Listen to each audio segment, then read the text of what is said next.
I think I'm going to modify it. Oh gosh. The makeup's out. This is the behind the scenes that you don't normally get to see. It takes quite a while and you may be able to make out or not, but unfortunately Julio has a very big black eye at the moment because he had a bit of an accident, which is why we have taken a while to do this podcast, but he's now trying to rectify that, I don't know, with Rihanna's makeup. But I was on a boat, there was traffic, there were waves, and my face hit the floor of the boat and it broke my cheekbone in 4 pieces. And luckily we got an amazing surgeon here in the islands, and they were surprised of how little inflammation I had and little swelling. And considering you had surgery on Friday, your yes. face is pretty back to normal. And it's Tuesday. But anyway, we're back to the podcast, the topic at hand. So for those of you who are just joining us on this podcast, I have 2 embryos still frozen at the clinic in California. And when you have embryos frozen, you have to come up with a decision as to what you're going to do with those embryos. And we've spoken about this between us, and I've thought about it a lot. And for me, it's a very difficult decision as to what to do. I have a bit of analysis paralysis on this. And talking to Maya really brought home a few things. And that's one of the reasons why we wanted to do the podcast today. For me, it's this weird conundrum of, I've got these embryos, what am I going to do with them? They're currently sitting frozen. In my will, they are in there because in California and the law, they are classified as part of my estate. Is it only in California that they're classified as states? No, I think in the whole of the United States, but I'd have to check with a lawyer. But if you're British, don't know. Or... But either way, currently they're in my will, which means that if anything happens to me, they go to you for you to do as you see fit. At the same time, one of the things that Maya said, which I'd never really thought about, was Sandra and Lulu are now old enough to be part of that decision-making process of they have siblings in the freezer. Because if anything happens to you, they then go to Sandra and Lulu to make a decision as to what to do with them. So can you imagine all of a sudden you're dealing with a situation where you then have to decide what to do with your frozen brothers or sisters? Yeah, so those... Wait, Dan, am I framed? Okay, so those are the things that made me like blow my mind, because I was actually on the phone with my brother and my niece and nephews. They called me to check on me and what happened to me with the boat. And my brother has a 3rd kid, and normally the 3rd kid would not go to the responsibility of my older niece and nephews. It depends how old they are.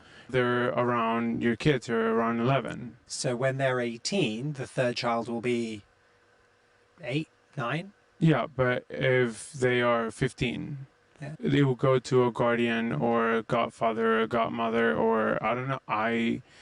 These are the things that you don't really think about when you have babies. You don't think about on what's going to happen with the embryos and what's going to happen if something happened to you in an accident. One of the things that I love about the podcast a lot was that Maya and everybody in their camp is a therapist. They work a lot on the conceptualization. Sausages. So they work a lot on the concepts.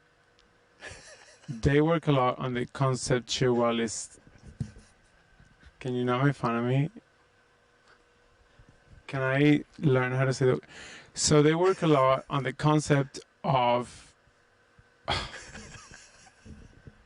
sausages.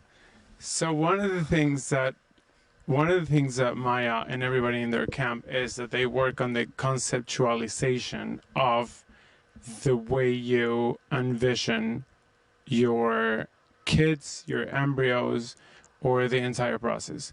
And back again, I'll always go back to my source of information, which is reality TV, public media, pop culture. Paris Hilton said she has a football field of male embryos and she wanted a girl. A football field is how many people play football? It depends if you're American football or English, but 10. 10. So 11. she has 10 male embryos to get to the girl. And then you have 1 or 2 embryos. 2. So there's a part of me that hear you say that you have these embryos in case of something happened to your kids. These embryos are not kids, they're assets, they're tool or a way of healing diseases or something of the sort. There's a couple of things at play in my mind, right? So there are 2 embryos frozen that, in my mind, could be siblings to Xander and Lulu. But the flip side of that is I don't believe that embryos are life. So it's this weird juxtaposition of I have these embryos that could turn into siblings. I don't want to destroy them. But at the same time, I'm in this weird situation where I have to keep them because, to your point of with advances in technology and science, if something, some genetic problem were to happen or some form of cancer and you had to have a child that was a genetic match to be able to help with stem cell therapy and do stuff like that, there's a part of my brain that is like, there's that. But then I don't want to donate them or destroy them because they are siblings to my children. So there's this weird, for me at least, there's a weird situation where I don't believe that they're life, but at the same time I'm keeping them because they could be life. And that's where my brain goes all fuzzy and I don't really know what to do with them. But the one thing I do know that I'm not going to do is donate them, because for me, giving them to somebody else to then have as a child and then to raise as a child as their own, I can't do that because they're mine. Are they yours or am I theirs? Remember when we were talking about the conversation that your kids are not yours, you're not your parents' kids, you come to this world, they give you an opportunity and off you go into the world. And then we were talking about how to manipulate the kids to want to come to see us when we grow older. Like, where is like the cool hip place that we can buy a house so they want to come and party and stay with us? There's a lot of questions. Of course, I go back to the topic of twins. So if they come from the same batch. So if you tell me that you leave me, and somebody can write a book or a movie about this, if you tell me that you give me one of the embryos in your will and then you pass, I will literally raise that kid somewhere far and wait like I'm Cher or Madonna, and the kid is like 30 something and I'm 70 something, and I start dating somebody that... Okay, that's weird. You're not going to date our child. It's not going to be my child. Genetically, but again, all a family needs is love. So is it cloning? That would be like you dating Xander in 10 years' time. I would No, because I'm raising Xander. But you'd be raising the other one. No, I give it to a family in like a monk or... Right? You're so weird sometimes. No? Don't you want to have... I know there are 2 of them. So we're going to deliver them both to someone else to look after? I'll raise one and then whoever... I think Xander and Lulu would have something to say about that. Okay, yeah, that crossed my mind. If you die, God forbid, and I have the embryos, of course I would just want to continue your extension of your life. But then what it's not sitting well with me is having the embryos as a weapon against illness. It gives me like Wanda Maximoff in Marvel, Scarlet Witch, where she wants to go to every multiverse to find any disease that her kids suffer she will find the cure in any multiverse, and that, I don't know, it will be using an embryo to take care of a kid that you already have is like using a kid that you already have to save another kid that you already have. Even though you don't see it as life, it's hard for me not to see it as not life. So you see the embryos as a thing. I see the embryos as frozen in a freezer, very cold, that could potentially become a baby. Yeah. But I don't see them as a baby. I don't see them as a child. I see them as objects, not... Obviously, if they were to be thawed and put into a surrogate, I'd see them very different. Because remember, there's no guarantee that they're actually even going to thaw. There's no guarantee that if I put them into a surrogate that they would take. There's none of that. But what would make for you the difference that would change the feeling of an embryo as a thing to a baby? So for me, probably when the surrogate would be 25 weeks pregnant, when the baby could come out and technically survive on its own. Because up until that point, to me... So basically, we have 2 embryos at home. Yeah. 11-year-old embryos. 11-year-olds anyway. They're not good at surviving on their own currently. Neither am I. Yeah, exactly. As we can see with his face. He took on a boat and the boat won. But no, everyone has different views, right? Religious people, as we know, believe that life begins at conception. So I'm not that religious. So for me, that's not a thing. But again, coming back to that conversation of Maya actually very interestingly said, she's, I don't think that you would be a good candidate for embryo donation. She also puts it an example with a woman that has 16 embryos. So when you have 16 embryos versus when you have 1 or 2, it's just so confusing because you don't want more kids. You have the embryos. You don't want to get rid of the embryos.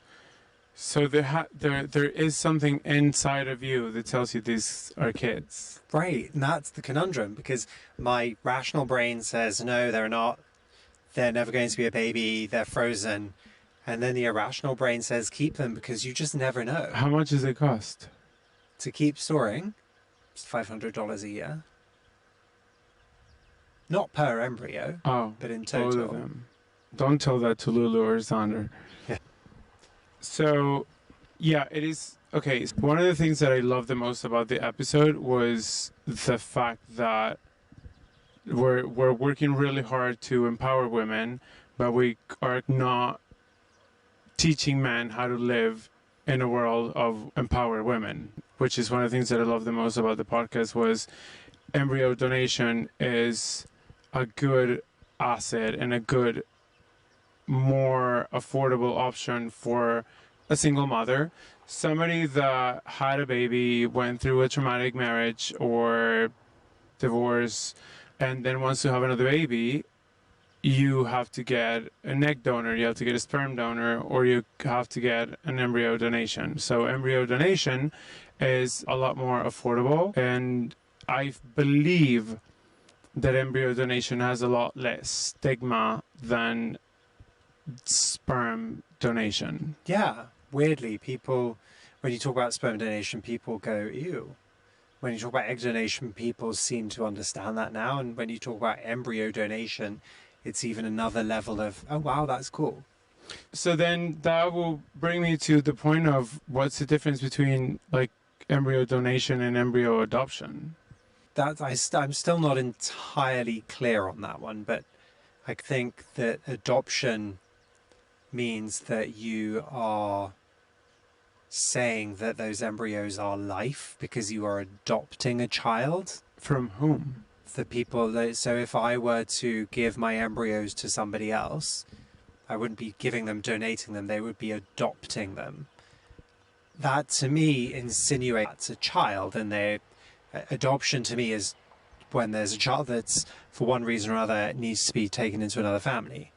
So when you have adoption versus donation, to me donation means, here, this is something I'm giving you, Whereas adoption is, this is someone that I am adopting, someone I am taking. So one is a thing and one is a person. So I would consider it thinking that embryo donation and embryo adoption will be family that has their embryos, paying for their embryos to keep them storage, decided to donate it to a person that they find fit and suitable. And it's almost like an audition.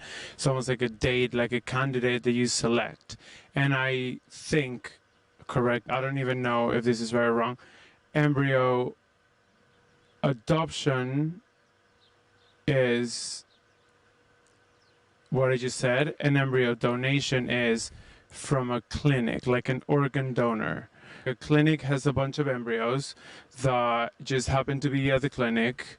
Nobody wanted them, or the clinic created embryos. But the clinics wouldn't be doing that because the parents would be the people who create the embryos, legally own the embryos. But there are clinics. The clinic doesn't. There are clinics creating embryos. There shouldn't. Maybe there are. I don't. Why would a clinic create an embryo just to keep an embryo bank? To sell, just to capitalize. But that's the point, is that you can't sell them. On the assets? I couldn't sell my embryos to somebody else. Yeah, because yours are yours. No, but I think in general, okay, this is a great question. Should you be able to sell your embryos? Because if they're assets, why can't you sell them? But if you're saying that you can't sell them because it's human being or whatever, then you're saying that there is life. Because you can sell your eggs, you can sell your sperm, why can't you sell your embryos?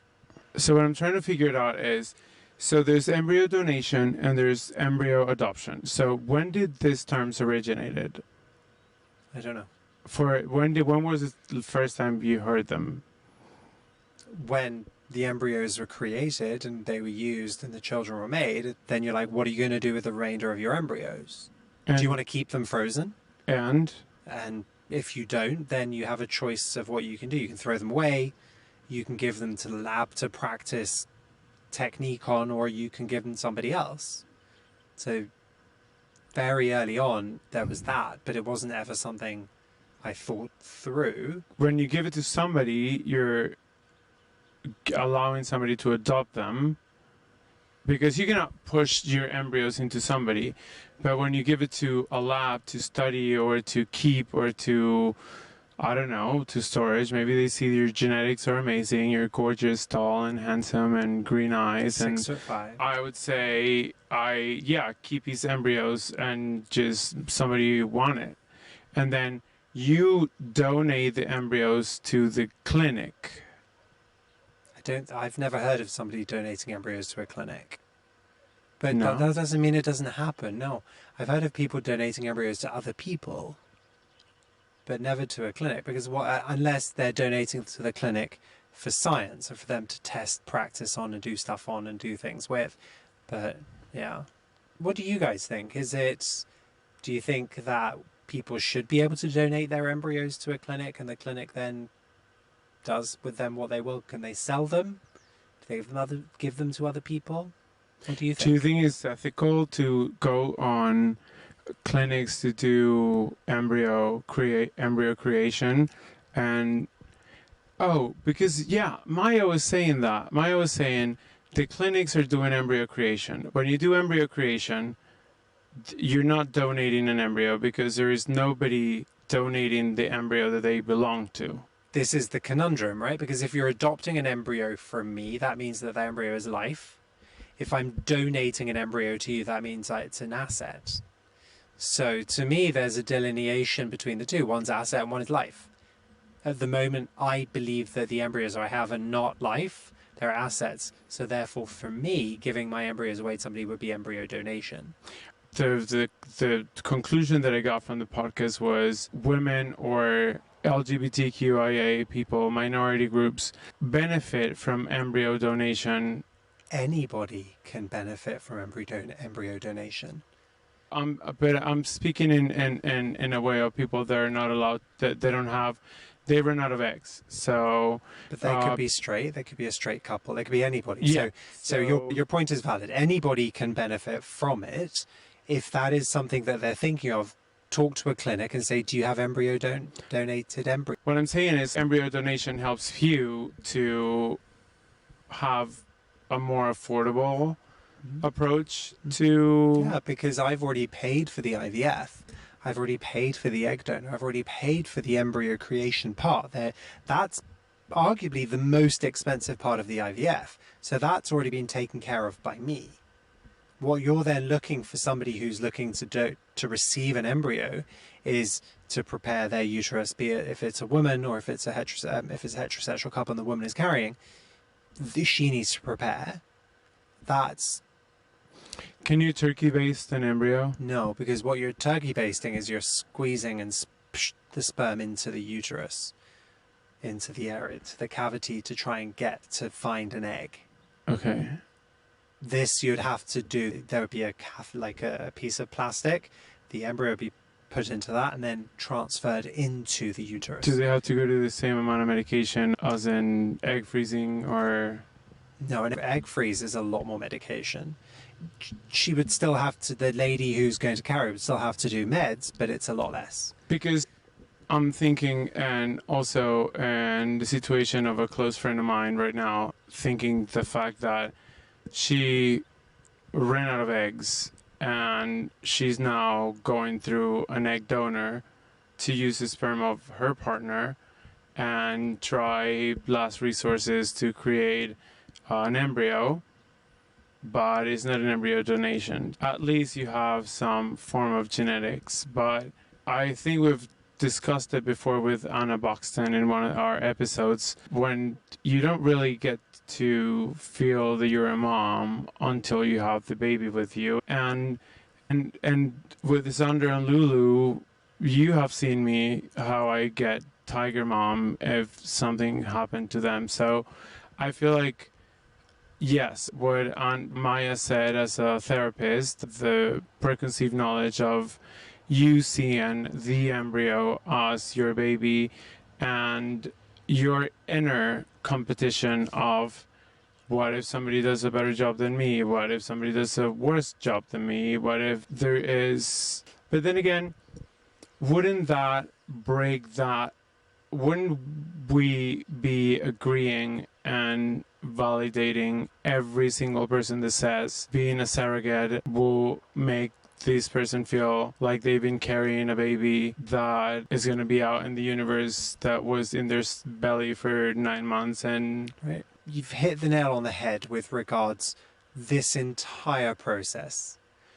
Every step of the way you can do one thought or another, and I think that's exactly it. So I can sit here and say I can't do that, I'm never going to be able to do it, but then I can sit next to somebody else who says this is the most amazing thing I'm ever going to do. And I think that, to me, is where ethics and morals, right? Ethics are societal and morals are my internal. yeah, So my morals are not real, they're based on religion. My internal is very different to yours and always will be. So whenever somebody else is trying to tell me what I should or should not think or cannot do, that's where the struggle comes in. And the rational and the irrational brain, for at least for me, kicks in, because it's not life, but then I can't give them somebody else to have a baby. So am I then being selfish because there's somebody there who would benefit from this? That's what I don't know. And it's a weird one for me, at least, to think that one through. But yeah. Anyway, let us know what you think. I think this is a topic that goes around and around, really. This is a topic that really has a whole scheme of colors, because if they would have not been therapists, I think it would have gotten me a lot more provocative and a lot more antagonistic. But the way they managed to talk about the conceptualization of the way you see your embryos, the conceptualization of the way you want do you know what I'm trying to say? The conceptualization. The end result of what happened to your embryos. Then again, it will come to the point of, would you want to focus on the embryo, or would you want to focus on the life and the family that really is in need of? And this is where it comes back to me in my story, and the reason we're doing this podcast is I feel a little bit selfish in the fact that I'm not giving them to somebody else. You're giving it to somebody else. You're giving it to me. No, they're sitting in a freezer. I'm giving them to you when I die, which is hopefully not going to be for a while. But what if there's somebody that tomorrow could benefit more from having a child? The children are amazing. Can you imagine having somebody else? This is, to me, it's a big one because... Oh my God, we're having a third kid. We didn't want to say anything, but we are having a third child. No, we're not. No, we're not. Yes, see? Thank you guys very much, and let us know what you think about embryo donation. I think is a great option to empower minority groups and women. Actually, we have an episode in Spanish that I have to get up to date with Juan Baston because he has a kid through IVF and surrogacy, and with his second partner, he is having a second child through embryo adoption. Donation. He says adoption. Stay tuned for that. Thank you so much for listening.